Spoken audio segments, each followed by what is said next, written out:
Bom dia, meus queridos, tudo bem? Então era aí que nós estávamos na última aula, se eu não me engano, falando para vocês sobre, né, o sistema digestório, tá? E dentro do sistema digestório, nós estávamos falando das glândulas salivares. Eu tinha dito que as glândulas salivares, elas facilitavam a deglutição, elas tinham ação bactericida, então, bom, né, então ela tem uma série de vantagens, né, a gente ter essa saliva ali, né, para o nosso início de sistema digestório, né?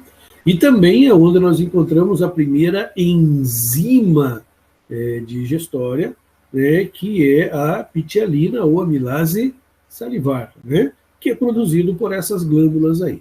E a ptialina ou amilase salivar, como o próprio nome diz, né, a amilase, ele vai agir sobre o amido, né, que vocês têm ali embaixo, né, alguns exemplos de alimentos com amido, tá? Inclusive a maizena lá, é amido de milho. Tranquilinho? Beleza? Então, só para a gente pegar o embalo, né? Então, vamos para frente aqui atrás, gente. Né? E agora, o que nós temos aqui? O segundo elemento da boca, que seriam os dentes, né? Mas, professor, dente faz parte do sistema digestório? Com certeza, né? São os dentes que fazem a quebra mecânica, né, do alimento. Quando de manhã cedo agora vocês foram tomar café, vocês mastigaram o pão, etc., né? Então, veja, o mastigar é o primeiro ponto de você quebrar, né, o alimento em partes menores, tá certo? Veja que nós somos diofiodontes. Diofiodontes significa que nós temos duas dentições, tá? Difiodontes. E os dentes diferentes ainda um do outro, né? Isso que significa a palavra diofiodonte, tá? Então, nesse caso, veja, nós temos uma primeira dentição, que é a chamada dentição de Leite, onde nós temos 20 dentes, né? Esses dentes não têm raízes profundas, são raízes superficiais, por isso esses dentes caem, e eles nem dói tanto, né, na hora de cair, né, porque a raizinha dele é bem superficial. Nós não temos os pré-molares, que daqui a pouco nós vamos mostrar para vocês, né? E aí, depois da dentição de Leite, vem a chamada dentição permanente, que são 32 dentes no total, né? Então, esses dentes, eles têm formas diferentes para poder quebrar o alimento de forma, né, os alimentos, assim, diferentes que nós comemos, né? Então, ali vocês têm uma tabelinha onde diz lá que nós temos 4 incisivos. Os incisivos são aqueles dentes da frente que nós temos, né, na forma de cunha, né? Eles têm a formazinha de cunha, que é justamente para quando você morder, ele deslocar, né, aquele pedaço para dentro da boca. É o caso de quando você morde uma maçã, né? Você morde a maçã, você usa os dentes da frente. Veja que a gente nem nota, né? Mas é esses dentes que a gente usa, tá certo? Para poder quebrar aquele pedacinho de maçã, tá? Os caninos, né, que são 2, rasgar, furar. Quando você vai comer um pedaço de carne muito dura, digamos assim, que você está segurando ela com a mão, né, você automaticamente já leva ela um pouquinho para o lado da boca, porque você vai usar o canino ali para rasgar aquela carne, né? São os dentes bem desenvolvidos dos predadores, né? São aqueles dentes que eles inserem no pescoço da sua vítima, sufocando a vítima até a morte. Tá? Então, são dentes bastante desenvolvidos nos carnívoros em si. Como nós nos alimentamos de carne, temos esses dentes ali do ladinho também, né? Vocês podem ver no desenho, além de que o desenho ali, o canino ficou meio estranho, né? Ele é mais pontudinho, né, do que o que está aparecendo no desenho ali, tá? Aí, atrás do canino, né, você tem o quê? Os molares. Nós temos 4 molares, certo? Ou pré-molares, né, que são um pouquinho menores. Os pré-molares, assim como os molares, eles servem para você esmagar. Podem ver que eles têm umas piramidezinhas aqui nos dentes, né, umas projeçõezinhas para o lado de cima. Essas projeçõezinhas, elas esmagam o alimento.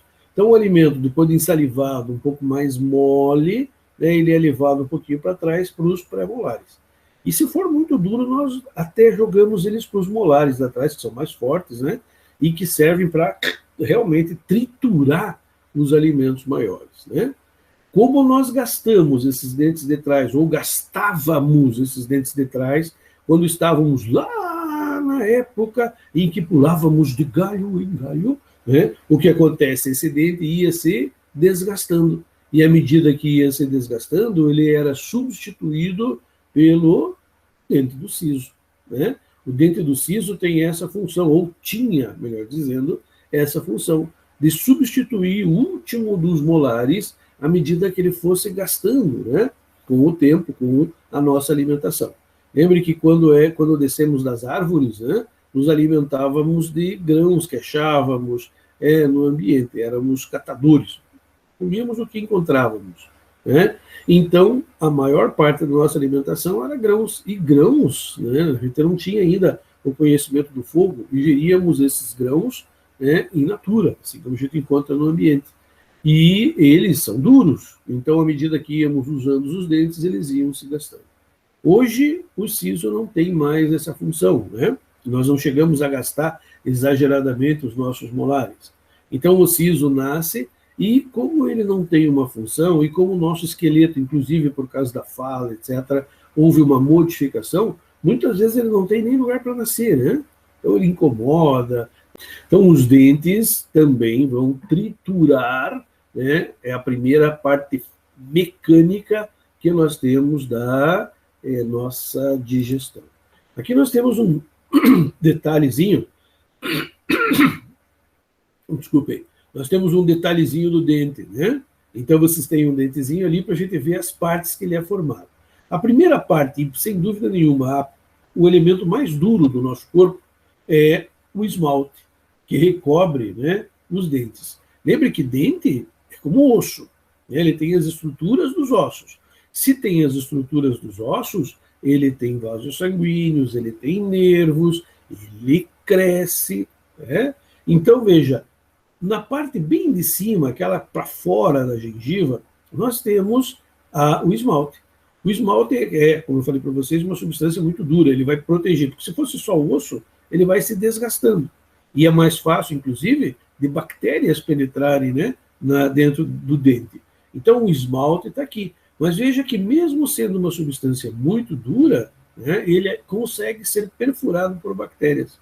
Restos de alimento que ficam aqui, né, pertinho da gengiva e do esmalte, onde ele é mais fininho, tá vendo? Podem produzir ácidos por ação de bactérias. As bactérias vêm ali se alimentar dos restos alimentares, e dessa alimentação, ácidos vão furando o esmalte do dente, né? O esmalte não dói. Ele não tem nervo, não tem vaso sanguíneo, ele é uma proteção. Mas a parte de baixo aqui, o número 2, que vocês estão vendo ali, a dentina já é uma estrutura mais frágil, em que, quando chega a cárie nesse local, você começa com um pequeno incômodo. A dor pode se alastrar até os nervos que nós temos dentro desses canaizinhos, né, que vocês estão vendo no dente. Aqui tem um nervo, em cada uma dessas partes. Aqui os vasos sanguíneos.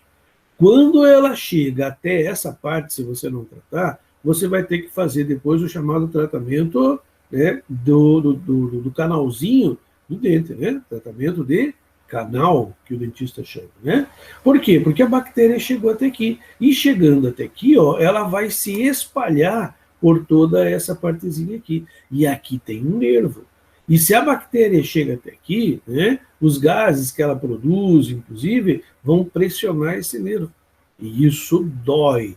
E dói muito. Aí você vai no dentista, e o dentista trabalha 1, 2, 3 vezes, né, com o teu dente. A primeira vez ele mata esse nervo que tem aqui para parar de doer. Então ele mata o nervinho. Então esse dente vai ficar sem o nervo. Tá? Ele retira também, né, o vasozinho sanguíneo, então aquele dente não vai crescer mais. Mas, em compensação, não vai doer. Mas o nosso dente continua crescendo, ele cresce muito pouquinho, né, no nosso caso. Existem animais que têm que estar lixando o dente para que ele fique dentro da boca, né, senão ele começa a sair para fora da boca. Então, ele tem essa partezinha aqui que fica fora da gengiva, que é chamada de coroa, e a partezinha que fica para dentro da gengiva, que é chamada de raiz. Quando você tem aquela sensibilidade, eu falando do dentista não, né? Mas quando você tem aquela sensibilidade ao comer sorvete, é porque por algum motivo a tua raiz rebaixou um pouquinho, né? E a raiz não, a gengiva. e a raiz ficou exposta aqui. Aí qualquer coisa fria ou quente faz ele doer. Então, esse aqui seria, né, a parte de cima, número 1, né, o esmalte, a dentina, tá? 3, nós temos a polpa dentária, que é onde estão os nervos, né? E aqui é já tratamento de canal, quando você chega na polpa, tá? Esses são os 3 elementos que vocês têm que saber. Para frente. A faringe. Então, depois de você ter ensalivado, mastigado, o que você vai fazer? Você vai engolir o alimento. E aí, veja, é característica da faringe. É exatamente a faringe, o órgão que vai controlar, então, aqui, ó. Estou vendo aqui o desenho, né? Nessa partezinha aqui de baixo, ó, que nós vamos ter a faringe. Então, após aquela partezinha da curva lá atrás da boca, né? Que desce para o tubinho, é a faringe. É ali que nós vamos ter a glote, a epiglote, que são responsáveis pela deglutição. Né? Lembrem, nós temos um tubo na frente que é o que leva ar, tá? Que é a traqueia. Nós não queremos nunca que o alimento vá para lá. Por quê? Porque ali passa ar que vai até os pulmões. Eu estou falando com vocês agora, eu estou soltando o ar que está subindo pela traqueia. Não é o nosso objetivo agora. O nosso objetivo é o tubo de trás. O tubo de trás, olha lá. Simples questão de vestibular. Aonde se localiza a traqueia? Atrás ou na frente, né? Traqueia na frente. E atrás? Atrás você tem um tubinho que desce, o esôfago, que vai levar o alimento até o estômago do indivíduo, certo? Então, veja, nesse caso aqui nós temos a glote e epiglote. Quando você engole, tá, nós temos o fechamento da parte da frente, né, que a gente chama aqui nessa partezinha aqui de laringe, que faz parte do sistema respiratório, tá? E nós fechamos para que o alimento não vá nesse local, tá? Como que isso é feito? Por esses elementos que vocês estão vendo aqui, ó. Você tem uma cartilagemzinha aqui, tá vendo? Ó, vou puxar daqui para vocês verem onde é que eu estou. Aqui, e uma outra aqui atrás, ó, tá vendo? Azulzinho ali, né? Então, o que, que vai acontecer? Deixa eu ampliar aqui, só para vocês terem uma ideia aqui desse exercício. Tá? Olha lá. Nós temos aí epiglote nessa ponta aqui, né? Essa estrutura, ela vai descer, essa estrutura vai subir um pouquinho e vão abrir esse canalzinho aqui atrás, ó. Esse canal aqui atrás, né, é o esôfago. O alimento vem para cá. Acabou de engolir, passou o alimento aqui, você tem que abrir isso aqui novamente para você poder respirar. Se não abrir, né, o indivíduo lá comeu uma bala e se engasgou. Quando você engasga, isso aqui dobrou para baixo, né? A bala veio aqui e travou. Você não consegue respirar, porque enquanto isso aqui não abrir, tá, você não respira. Tá? Você não consegue respirar. Então, aquilo que está incomodando aqui a passagem tem que ser retirado. Se ele for retirado, a epiglote se abre e o ar restaura. Tá? Não tem como respirar. Tanto que se você tem uma lesão, como acontece em carro, né? Você é projetado para frente e bate, essa parte é o esmagamento disso aqui, você não consegue mais respirar. Então o médico tem que fazer uma traqueotomia, que é um buraquinho aqui embaixo, né? Embaixo. Tá? Depois da epiglote, para você poder respirar. Então veja, vamos ver isso acontecendo de novo, né? Só para vocês terem uma ideia de como isso acontece. Demora um pouquinho para carregar, pronto, está carregado. É o desenho que vocês já viram lá, né? A deglutição. Então vejam lá, você consegue ver isso acontecer. Tá? Demora um pouquinho, não se preocupem. Ó, o cara está comendo, né? Então a primeira coisa que nós vamos fazer é mastigar o alimento para que ele fique, né, molinho. Trituramos com os dentes lá, né? Ó, a língua é muito importante porque ela leva o alimento para todos os locais. Aqui na lateral vocês estão vendo os masséteres, que são os maiores músculos. Ó, engoliu. Olha o que acontece aqui embaixo, ó. Olha lá, né? Ele vai descer, trancar a passagem, e aí o alimento foi. Foi o alimento, isso abre novamente, tá? Então, isso é você engolir o alimento, tá? Vamos ver de novo, tá? Olhem lá embaixo o que acontece com a glote ali, né? Então, ó, estou mastigando, os dentes, ó, os masséteres aqui, os músculos mais potentes do nosso corpo, tá? Então, fazendo a mastigação, ok? Agora você vai engolir. Observem sempre aqui embaixo, como eu falei para vocês. Ó. Engoliu, o alimento vem, ó, força aquilo para baixo, passou, o negócio vai voltar abrindo a parte aérea da nossa respiração. Caso contrário, você não consegue respirar, ok? Passou da faringe, para onde que ele vai? Para aquele tubinho, o esôfago, que tem mais ou menos 25 centímetros. Ó. Aí, ó, esse tubinho que vocês estão vendo aqui, né? A única coisa que ele faz é um movimento peristáltico. Movimento peristáltico, você sabe, né? Aquele movimento de onda que vai levar o alimento até o estômago que está aqui embaixo. Esse movimento peristáltico é tão importante, que se você tiver de ponta cabeça, tá? Tá lá, de ponta cabeça para baixo, perna para cima, e tomar água, a água vai até o estômago. Ué, mas o estômago ficou lá em cima, a água não ia descer. Se a água descer, ela vai para onde? Para o cérebro. Então, teus pensamentos vão ficar encharcados, né? Então, não, brincadeira, né? Mas não vai. O movimento peristáltico é capaz de levar aquele golinho de água, né, até o estômago. Não vão tentar fazer, né, gente? Vocês vão se afogar. Na hora de tomar água lá, vai entrar água no nariz, etc., o cara vai se afogar. Mas, se fizerem com todo cuidado, vão ver que realmente, mesmo de ponta cabeça, esse movimento peristáltico leva a água até o estômago. Tá certo? Ele tem um esfíncterzinho no final, bem aqui no final. Esfíncter é sempre músculos que fecham um caninho, tá? Isso é um esfíncter. Assim como nós temos esse aqui de entrada, nós temos de saída do estômago e assim por diante, né? Que é o esfíncter esofágico do esôfago.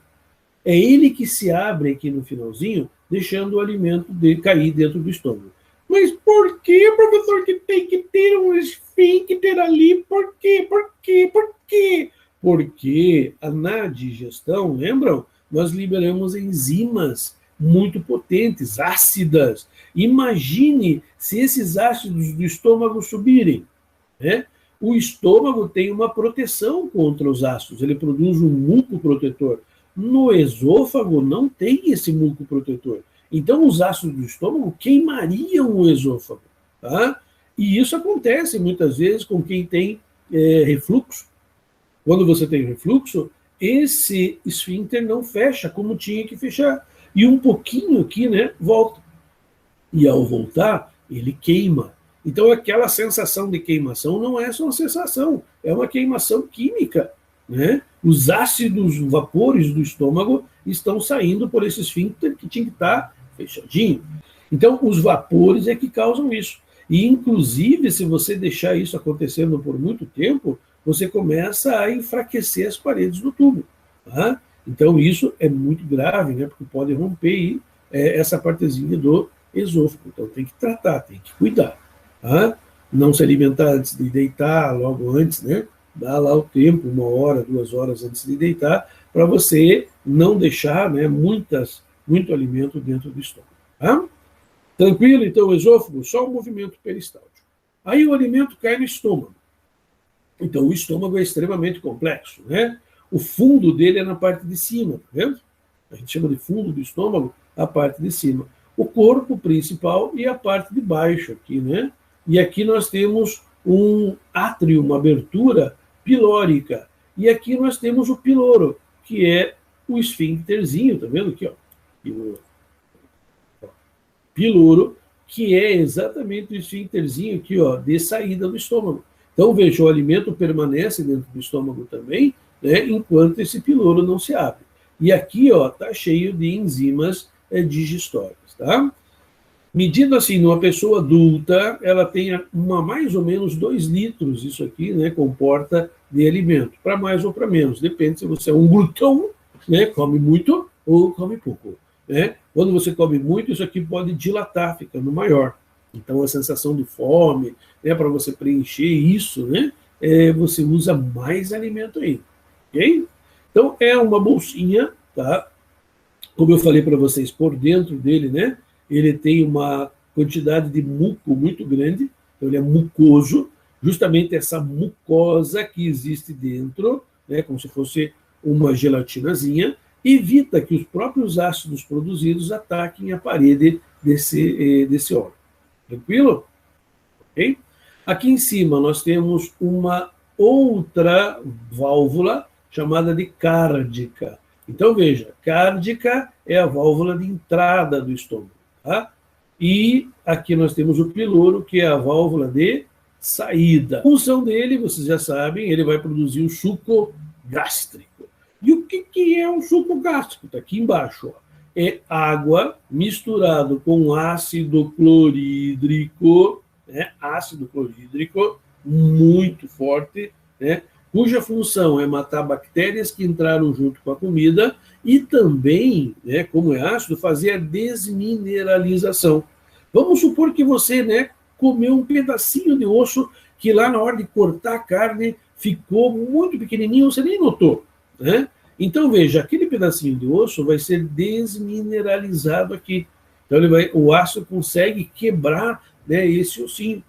Tanto que aqueles carnívoros que comem ossos, como, por exemplo, a hiena, eles têm uma grande quantidade de ácido clorídrico no estômago.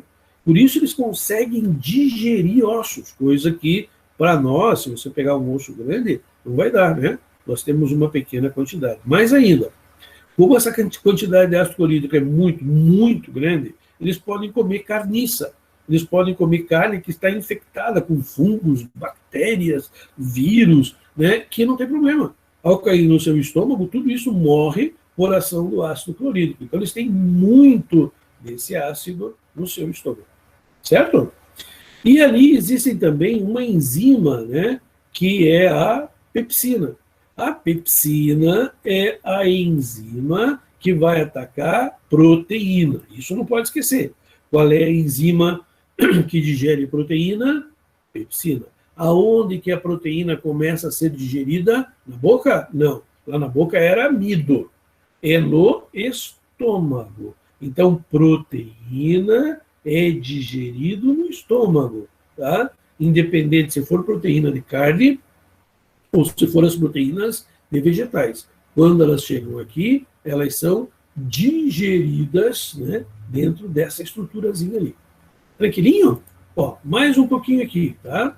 Então, olha, veja as camadas do estômago. Vocês não precisam saber delas, mas olhem as camadas, quantas camadas musculares nós temos no estômago. Então, o que acontece, veja, aqui dentro, né, nas rugas do estômago, é que a enzima pepsina, junto com o ácido clorídrico, vão digerir o alimento.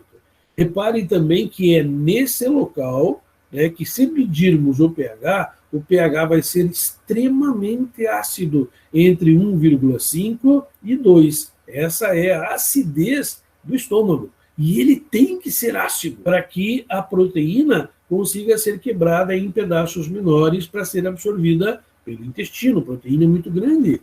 Então a pepsina vem, ataca, quebra ela onde? Quebra ele em pedacinhos de aminoácidos, né? Ou até pedacinhos maiores, né, de proteína, mas já quebrando aquela gigantona. Então a gigantona chegou ali e é quebrada em partes menores. Alguns pedacinhos podem ser aminoácidos, e esses já estão prontos para ser absorvidos pelo intestino.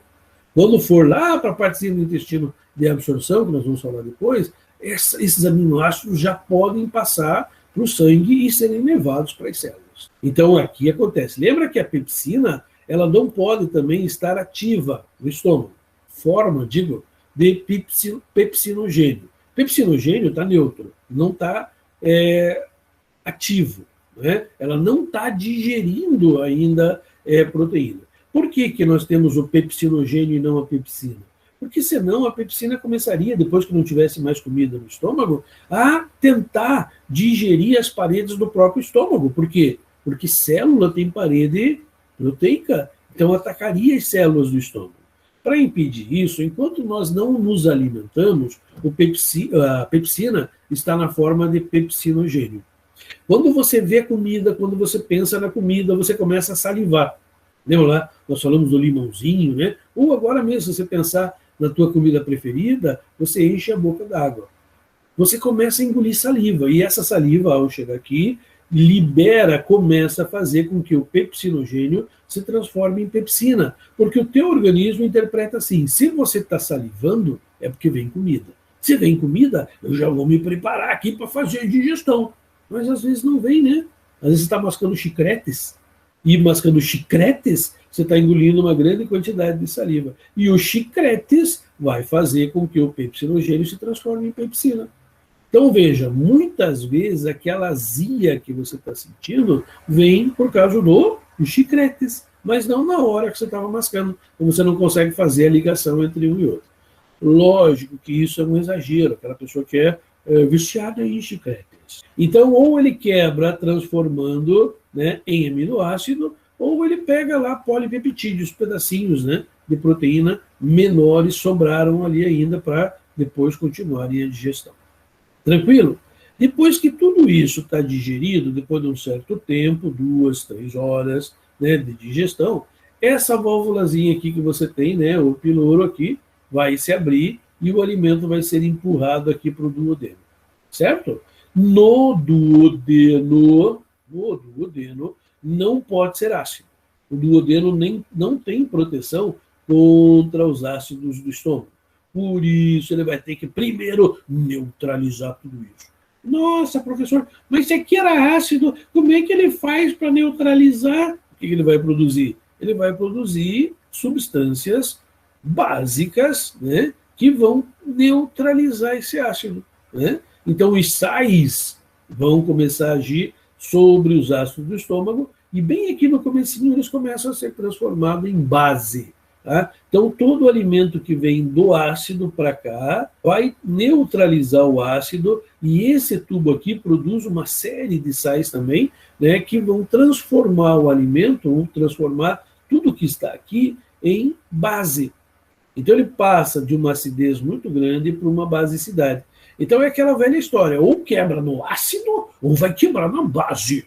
Né? Lembra? Ou vai quebrar a tua xícara. Quando você puser água fervente nela e depois jogar água fria, ou ao contrário, ela vai rachar. A mesma coisa que o alimento acontece, mas acontece com uma substância ácida e uma substância básica. Então, na hora de tomar aquele teu cafezinho, saiba que ele vai cair primeiro numa substância ácida e depois numa substância básica. Tranquilo? Belezinha até aqui? Dúvidas? Respondo lá. Tudo tranquilo? Vamos interagir com o professor. Dúvida? Então, vamos mais um pedacinho ali, né? Então, agora nós entramos no que a gente chama de intestino delgado. O que é intestino delgado, teacher? Intestino delgado é o quê? O intestino fino, delgado, fininho. Tá? Nós temos o intestino grosso, intestino delgado. No intestino delgado, ele é dividido em 3 partes. A primeira delas, o duodeno. No duodeno, nós temos 3 sucos que ele produz para a digestão. Então, a digestão vai... Nossa, mas a digestão não é só no estômago. Não, no estômago e principalmente no duodeno. Eu já tinha comentado uma vez com vocês que o coitado do duodeno, né? Ele faz a maior parte do trabalho da digestão, mas a gente só lembra do estômago, né? Ele produz o suco pancreático, ele recebe o suco pancreático. Então, do ladinho aqui dele, bem nessa curva, nós temos aqui o pâncreas. E o pâncreas, lembra, é uma glândula mista. Ela produz uma parte, né, que é hormonal e uma parte não hormonal, uma parte digestiva. A parte digestiva é o suco pancreático. Dentro aqui do ladinho aqui também nós temos o fígado, e o fígado também tem um canalzinho que liga aqui, inclusive é o mesmo canal. Tá? Você tem o pâncreas, joga num canalzinho, o fígado joga no outro, e eles vão até aqui o nosso duodeno. E lá no fígado é produzido, numa vesículazinha que tem do ladinho do fígado, né, a bile. E nós temos o suco entérico, esse sim, produzido pelas próprias paredes do duodeno. Então, olha a quantidade de coisa que o duodeno recebe. Ele recebe material do pâncreas, ele recebe a bile, né, que é produzida lá no fígado, numa bolsinha, né, que fica do ladinho ali, verdinha, né, a vesícula biliar, que muitos de vocês sabem, meu tio, ele teve que tirar a vesícula biliar, né, e o que é isso? Então, ali do ladinho do fígado, o fígado produz a bile, e a bile é jogada no duodeno, tá? Aí nós já vamos falar dela na sequência, serão hoje, né, lá na frente, né, e vocês vão entender ou vão lembrar, né, para que serve a bile. O suco entérico, então, é produzido nas próprias paredes do intestino, tá certo? Então, vamos só dar uma pincelada aqui no suco pancreático, tá? Então, aqui ele só fala aquilo que eu falei para vocês, né, que tem a parte endócrina e a parte exócrina. A parte endócrina são os hormônios produzidos pelo pâncreas, que, vocês sabem, são a insulina e o glucagon, que tem a ver lá com a quebra e a mobilização, ou absorção, melhor dizendo, do açúcar. Agora, para nós, isso não interessa.